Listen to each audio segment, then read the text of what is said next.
I was born at the turn of the century in the year 2000, and this year I am exactly 25 years old. For many people, this age marks the beginning of a career, the blossoming of love, the most vibrant strokes on the blueprint of life. But my 25 feels like a crumpled, filth-soaked piece of waste paper. I have no stable job, let alone any kind of career plan. I possess no commendable skills or talents. Instead, I have steeped my entire life in the three toxic swamps of smoke, sex, and gambling, unable to move, rotting away day by day.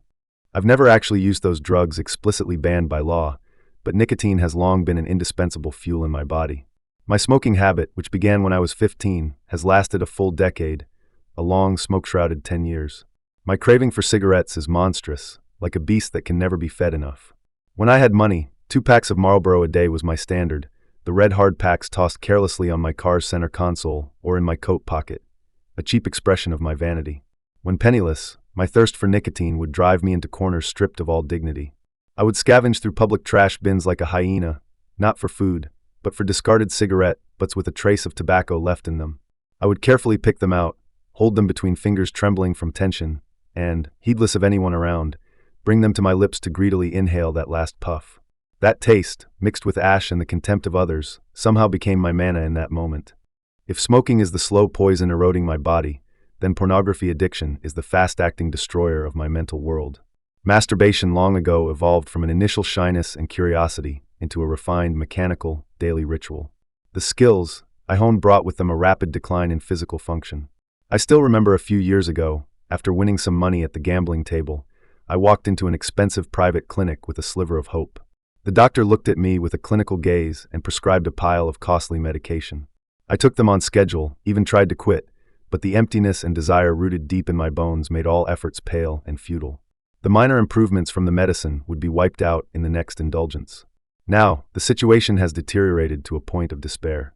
I can barely achieve an erection, and even when I occasionally succeed, there's no hardness at all. My semen has long since changed from the thick consistency expected of a young man into a thin, watery fluid. This is the most fundamental humiliation for a man, a silent brand constantly reminding me, you are already ruined. These 2 vices alone would have been enough to make life unbearable. But what truly pushed me into an abyss of no return was gambling. Since that life-altering night at the end of 2022, my life has been divided into 4 total collapses and confessions. Each one came with massive debt and immeasurable harm to my family. In total, I have lost $900,000. For someone like me, from an ordinary middle-class family, this figure is astronomical, a black hole capable of swallowing half my parents' lifetime savings.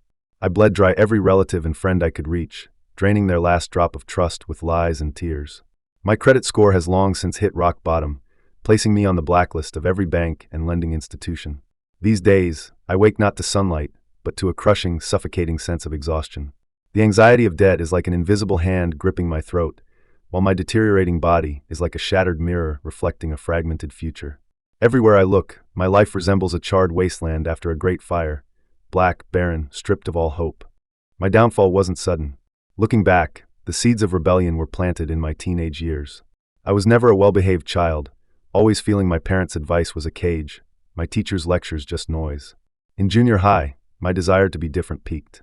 I secretly saved my allowance and went to a hair salon to dye my black hair into a glaring gold. I still remember seeing my reflection in a shop window as I left. The sense of freedom and pride was unlike anything I'd ever felt. But that pride lasted only one night. The next day, when I appeared at the classroom door with my golden hair, my homeroom teacher, a stern-faced middle-aged woman, stopped me immediately. She ordered me, in no uncertain terms, to dye it back or never set foot in school again. I don't know where I found the courage, maybe the false confidence of my golden hair, but I talked back, insisting my hair was my business and the school had no right to interfere. The small act of defiance quickly reached the principal.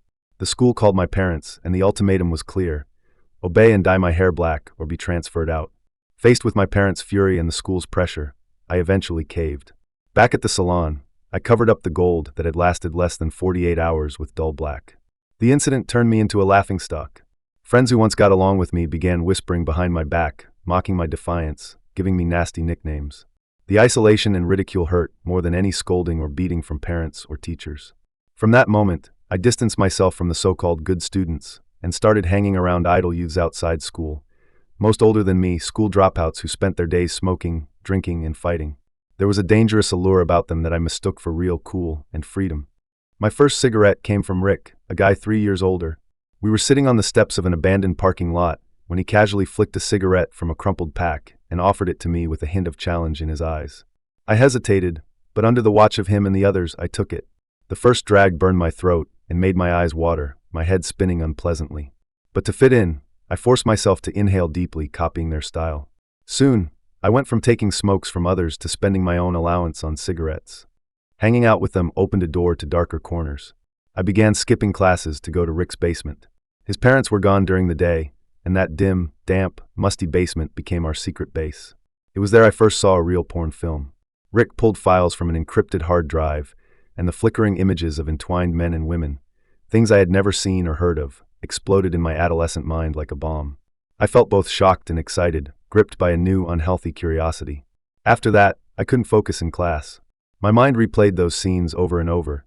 Even during physics lectures on Newton's laws, I would imagine replacing the characters with the pretty ponytailed girl in the front row, or even the young, attractive music teacher. My grades plummeted from average to the very bottom of the class. By the time I graduated junior high, my abysmal grades had shut the door to any regular high school. My parents were deeply disappointed, but had no choice but to accept reality. Too young for formal work, I was taken in by a distant relative of my mother who ran an office furniture store in a nearby town. He let me work as an apprentice and clerk for $500 a month. The days were monotonous, moving heavy desks, introducing products, cleaning up. He was an honest man and treated me decently, but he was also a heavy smoker. Cartons of Marlboros filled his desk drawer, and I soon gave in to temptation. When he wasn't looking, I'd sneak in, pull open the drawer like a thief, and pocket 3 to 5 cigarettes. Sometimes bolder, I'd take a whole pack. He never said anything, whether because he didn't notice or simply didn't want to confront me. Every payday, the demon in me stirred. I'd drive my beat-up second-hand car straight to an illegal massage parlor in town and blow a few $100s, half a month's pay, usually ordering 2 rounds, because the first was always over too quickly, and only after the second could I feel that hollow, false satisfaction. I'd then drive back to my tiny rental before dawn, utterly drained. On days I couldn't afford such indulgence, porn sites became my only comfort. My laptop bookmarked dozens of them. Late at night, I'd lock my door, draw the curtains, light up the screen in the darkness, always with a full box of tissues beside me. Those films were mentally corrosive. Twisted ideas wrapped around my brain like vines, making me more vulgar in real life. I couldn't meet women's eyes, yet I couldn't stop myself from sneaking glances at their bodies. I felt like a walking garbage bin, stuffed with the filthiest thoughts. I tried countless times to break free, but the pull of addiction was too strong. It was like a living entity, squeezing my real self into a dark corner. My longest streak of abstinence was 3 days. By the 4th, the restlessness and discomfort overwhelmed me. I'd tell myself, just one last time, or just to relieve stress, but it always ended in another binge. Sometimes I'd go 3 or 4 rounds in a single night, until I was too exhausted to stand, feeling as though my very backbone had been removed. In 2019, there seemed to be a glimmer of change. I started dating a girl, let's call her Sarah. She was a quiet, kind new hire at my relative's shop.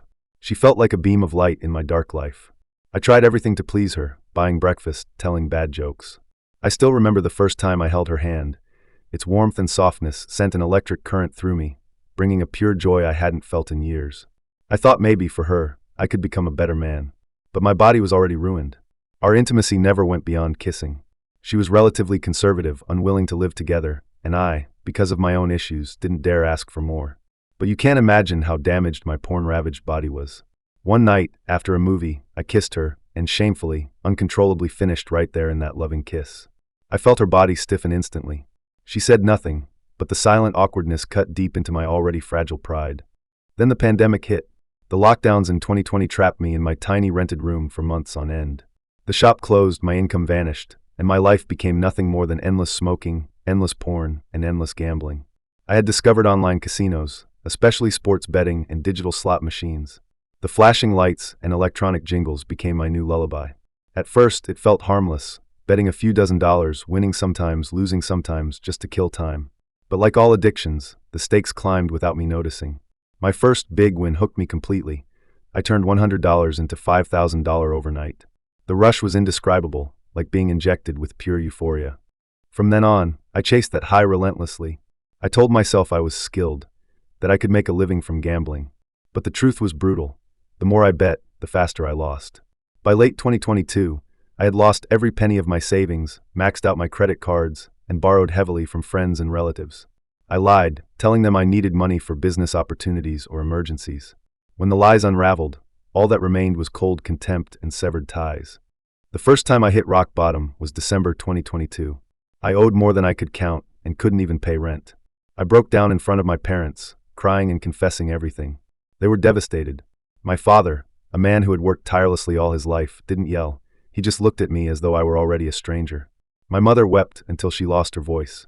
They scraped together their savings to bail me out, on one condition, that I never gamble again. I swore sincerely that I was done for good. That vow lasted 3 months. By March 2023, I was back at it, telling myself I'd just bet a little to recover losses. The cycle repeated: lies, debt, collapse, confession. 4 times in total, each worse than the last. By the most recent disaster, the total losses had reached $900,000. I had nothing left, not even my dignity. Now at 25, I live like a ghost. My body is ruined, my mind is rotting, my relationships are scorched earth. Every day I wake up with a heavy, crushing awareness that I have destroyed not only my future, but the trust and love of everyone who ever cared about me. I sometimes wonder if my life is already over, if all that's left is just the slow decay of a man who died inside years ago.